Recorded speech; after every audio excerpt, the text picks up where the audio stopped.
Hello friends, സാന്ത്വനത്തിലേക്ക് എല്ലാവർക്കും സ്വാഗതം. നമ്മുടെ ബാലനാണെങ്കിൽ തൊട്ടപ്പുറത്ത് കൃഷ്ണമംഗലത്തെ എല്ലാവരോടും ആനന്ദിൻ്റെ വിവാഹ കാര്യമെല്ലാം വിളിച്ച് പറയുന്നുണ്ട് കേട്ടോ. എന്നിട്ട് വലിയ പൊങ്ങച്ച അടിച്ചിട്ട് കാണിച്ചു തരാൻ ബാക്കി കാര്യങ്ങളെന്നൊക്കെ പറഞ്ഞിട്ടാണ് അകത്തേക്ക് കയറി പോകണം കേട്ടോ. ഈ സമയത്ത് അകത്ത് ഇപ്പുറത്തിരുന്നും കൊണ്ട് അവരെല്ലാവരും കൂടെ പ്ലാൻ ചെയ്യാണ്. ഇങ്ങനെ വിട്ടാൽ പറ്റത്തില്ല, നമ്മുടെ വെല്ലി വിളിച്ചിട്ട് പോയത് കണ്ടില്ലേ എന്ന് പറഞ്ഞോട്ട് രാജശ്രീ ബഹളം ഉണ്ടാക്കുക കേട്ടോ. അപ്പോൾ അനന്തം പറയണ, ഇനി നിങ്ങൾ ആവശ്യമില്ലാതെ ഒരു പ്രശ്നത്തിനും പോകരുത്, കുറച്ചൊക്കെ നമ്മൾ ക്ഷമയോടെ കാത്തിരിക്കണമെന്ന് പറയുമ്പോൾ രാജശ്രീ പറയാം, എന്ത് ക്ഷമ, അവിടെ ഒരു നല്ല മംഗളകാര്യം നടക്കുകയാണല്ലോ, അതിൻ്റെ അഹങ്കാരമാണ് അയാളിവിടെ പറഞ്ഞിട്ട് പോയിരിക്കണമെന്ന് പറയുമ്പോൾ അമ്മ പറയാണ്, അതെ, ബാലൻ ഇത്രയൊക്കെ ഉള്ളൂ, അല്ലാണ്ട് കൂടുതൽ ആരെയും ബാലൻ ഉപദ്രവിക്കാനോ പറയാനോ പോകത്തില്ല. മാക്സിമം പോയാൽ ഇപ്പം ഈ പറഞ്ഞില്ലേ അത്ര, അതുകൊണ്ട് നിങ്ങളതൊരു തമാശയായിട്ട് കണ്ടാൽ മതി എന്ന് പറയുമ്പോൾ രാജശ്രീക്ക് അങ്ങ് ദേഷ്യം വരും കേട്ടോ. തമാശയായിട്ട് കാണണമല്ലേ അയാളിനി എന്തെങ്കിലും പറഞ്ഞാൽ നല്ല മറുപടി ഞാൻ വെച്ച് കൊടുക്കുമെന്ന് പറയാണ്. അപ്പം ആനന്ദം പറയാണ്, അതെ, നമ്മളെ ഇവിടെ 2 കല്യാണമാണ് മുടങ്ങിയത്, അറിയാമല്ലോ.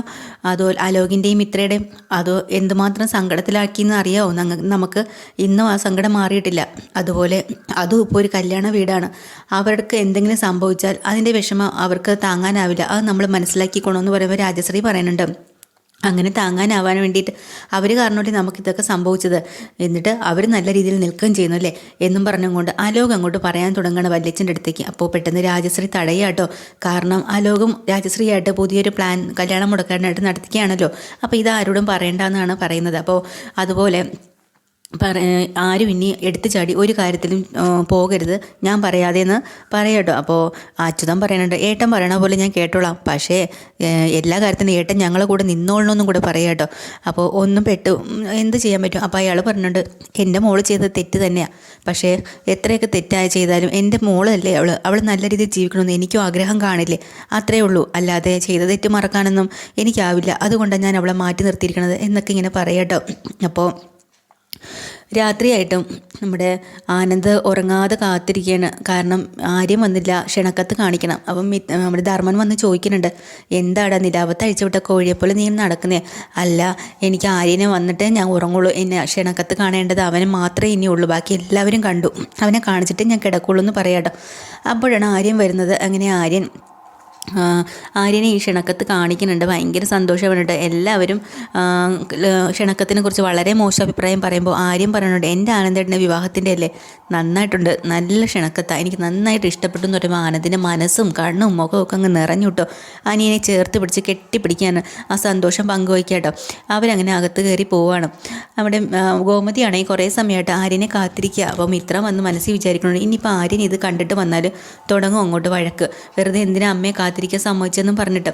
അപ്പോൾ എങ്ങനെയെങ്കിലും അപ്പച്ചി അവിടെ നിന്ന് മാറ്റിക്കാമെന്നും പറഞ്ഞ് അടുത്ത് ചെന്ന് പറയാം, അപ്പച്ചി എന്തിനാ ഇവിടെ കാത്തിരിക്കണം, അപ്പച്ചി പോയി കിടന്നോ, ഞാൻ ആര്യം വരുമ്പോൾ ആഹാരമൊക്കെ കൊടുത്തോളാം എന്ന് പറയാം. ഓ, നീ കുറേ കൊടുക്കും, നിൻ്റെ കൊടുപ്പൊക്കെ ഞാൻ കാണുന്നുണ്ട്, എന്താ അപ്പച്ചി ഞാനൊന്നും കൊടുക്കില്ലെന്നാണോ പറയുന്നത്? പിന്നെ അവൻ്റെ ഭാവിയെക്കുറിച്ച് എനിക്ക് അവനോട് കുറച്ച് കാര്യങ്ങളൊക്കെ സംസാരിക്കണം മിത്രേ, അതുകൊണ്ട് അവൻ വന്നിട്ടേ ഞാൻ ഉറങ്ങുള്ളൂ എന്ന് പറയാം.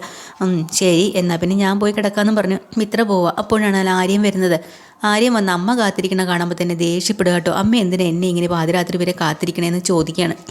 അതല്ല, എനിക്ക് നിന്നോട് കുറച്ച് സംസാരിക്കണം, എനിക്ക് അമ്മയോടൊന്നും സംസാരിക്കാനില്ല, എന്നെ ഒന്ന് വെറുതെ വിടുന്നു പറഞ്ഞ് ദേഷ്യം പിടിച്ച് നേരെ അകത്തേക്ക് കയറി പോവാട്ടോ ആര്യൻ.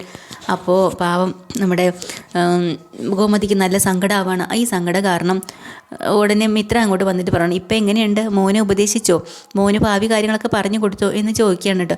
എന്താടി നീ കളിയാക്കുന്ന പോലെ സംസാരിക്കണേ? കളിയാക്കുന്ന പോലെയല്ല ഞാൻ അമ്മയോട് സംസാരിച്ചത്, കളിയാക്കി തന്നെയാണ് സംസാരിച്ചത്. അതെന്താടി അങ്ങനെ പറഞ്ഞേ? ഞാൻ അമ്മയോട് മര്യാദയ്ക്ക് പറഞ്ഞില്ലേ? ആര്യൻ എന്തായാലും നമ്മൾ പറയണമൊന്നും കേൾക്കാൻ പോകണില്ല, ആര്യൻ്റെ തീരുമാനത്തിന് വിട്ടുകൊടുക്കാനായിട്ട് ഞാൻ പറഞ്ഞില്ലേ അപ്പച്ചിയോട്, പിന്നെ എന്തിനാ ഇങ്ങനെ കിടന്ന് പിറകെ നടക്കണത്? അല്ലെങ്കിലും ആര്യൻ ഇപ്പോൾ ആര്യൻ്റെ കാര്യങ്ങളാണ്, പഠിക്കണമെന്നോ ആര്യൻ്റെ ഭാവി കാര്യങ്ങളൊന്നും പറഞ്ഞ് തലേ കയറില്ല അപ്പച്ചി, ഞാൻ തന്നെ പറഞ്ഞു കൊടുത്തോളാം, അപ്പച്ചി ഇതിൽ ഇടപെടേണ്ട. അതെന്താടി ഞാൻ ഇടപെടേണ്ടത്? അപ്പച്ചിയോട് പൊതുവേ ഒരു ദേഷ്യം ഉണ്ടല്ലോ, കാരണം ആര്യൻ്റെ ഭാവി ഇങ്ങനെയൊക്കെ ആക്കി തീർത്തതിന് മെയിൻ കാരണക്കാരി. ഓ, മനസ്സിലായി, ഞാനാണല്ലോ നിങ്ങളുടെ വിവാഹം നടത്തി തന്നത്, അതുകൊണ്ടാണെന്നല്ലേ നീ പറഞ്ഞു വരുന്നത്. പക്ഷേ നിനക്കും ഉണ്ട് അതിലൊരു ദേഷ്യമല്ലേ? നീ നോക്കിക്കോ, ഇന്നല്ല നാളെ ആയാലും ഞാൻ ചെയ്ത് തന്നെയാവും ശരി. ആര്യന് ചേർന്ന പെണ്ണ് നീ തന്നെയാണ്, അല്ലാതെ വേറെ ആരുമില്ല. പക്ഷെ അത് മനസ്സിലാക്കും ഉടനെ തന്നെ, എന്നെങ്കിലും മനസ്സിലാക്കും, നിങ്ങൾ നോക്കിക്കോ എന്ന് പറഞ്ഞ് അകത്തേക്ക് കയറി പോവാട്ടോ. അപ്പോൾ തൊട്ടപ്പുറത്തെ റൂമിൽ നമ്മുടെ മീനാക്ഷി ആകെ തിളച്ച് നിൽക്കുകയാണ്. ആകാശം ഇങ്ങോട്ട് വന്നിട്ട് വേണം 2 കൊടുക്കാനായിട്ട്. അച്ഛൻ ലീവ് എടുത്ത് ക്ഷണക്കത്ത് എല്ലാവരും കല്യാണം വിളിക്കാൻ പറഞ്ഞിരിക്കുന്ന സ്ഥിതിക്ക് ലീവ് എടുത്ത ജോലി ഇനി പോവും ഉറപ്പാണ്. കഷ്ടപ്പെട്ട് പഠിച്ചുണ്ടാക്കിയ ഗവൺമെൻറ് ജോലിയാണല്ലോ.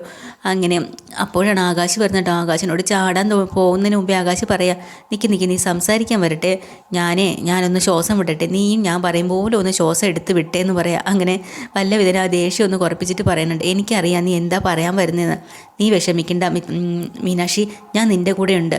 ഇപ്പോൾ കല്യാണം വിളിക്കാൻ അച്ഛൻ പറഞ്ഞെങ്കിലും ഞാൻ കടയിൽ തന്നെയല്ലേ എപ്പോഴും ഉള്ളത്. അപ്പോൾ ആദ്യം കുറച്ച് ദിവസം അച്ഛൻ പറയും നിങ്ങൾ പോയി അങ്ങനെ എല്ലാവരെയും ഓരോ ജോലി ഏൽപ്പിക്കും. അവസാനം അച്ഛൻ ഇതൊന്നും തൃപ്തിയാവില്ല, അച്ഛൻ തന്നെ കയറി അങ്ങ് ചെയ്യും. നിങ്ങളൊന്നും ചെയ്താൽ ശരിയാവില്ല, ഞാൻ തന്നെ ചെയ്തോളാം എന്ന് പറഞ്ഞിട്ട് ഇതും അങ്ങനെ തന്നെ വരും, നീ പേടിക്കാതെ, ഞാൻ നിൻ്റെ ഒപ്പം ഉണ്ടെന്ന് പറയുമ്പോൾ മീനാക്ഷിയുടെ കണ്ണൊക്കെ അങ്ങ് നിറഞ്ഞു, മനസ്സും നിറഞ്ഞു കേട്ടോ. ആകാശ്, ഇത് നീ തന്നെയാണോ പറയുന്നത്? പിന്നല്ലാണ്ട്, നിൻ്റെ ജോലി എനിക്ക് പ്രധാനപ്പെട്ടതല്ലേ, എനിക്ക് എൻ്റെ ജോലി പ്രധാനപ്പെട്ടതുപോലെ തന്നെ നിൻ്റെ ജോലി നിനക്കും പ്രധാനപ്പെട്ടതാണ്. അത് കാത്തു സൂക്ഷിക്കേണ്ടത് എൻ്റെയും കൂടെ കടമയല്ലേ. അപ്പോൾ ജോലി കളയുന്ന ഒരു പരിപാടിക്ക് ഞാനും കൂട്ടി നിൽക്കില്ല മീനാക്ഷി, നമുക്കൊരു വഴി ഉണ്ടാക്കാൻ, നീ സമാധാനപ്പെടും, ഞാൻ നിൻ്റെ കൂടെ തന്നെ ഉണ്ടാവും, ലീവ് അടിക്കേണ്ടി ഒന്നും വരില്ല എന്നൊക്കെ പറയുമ്പോൾ മീനാക്ഷി സന്തോഷം കൊണ്ട് നമ്മുടെ ആകാശിനെ കെട്ടിപ്പിടിക്കുക കേട്ടോ.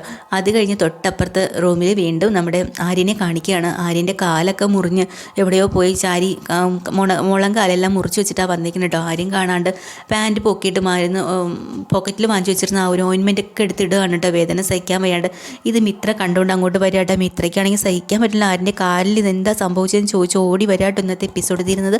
പുതിയൊരു എപ്പിസോഡ് വീണ്ടും വരാൻ ചാനൽ ഇഷ്ടമായി ലൈക്ക് ചെയ്യുക, ഷെയർ ചെയ്യുക, സബ്സ്ക്രൈബ് ചെയ്യുക. Thank you.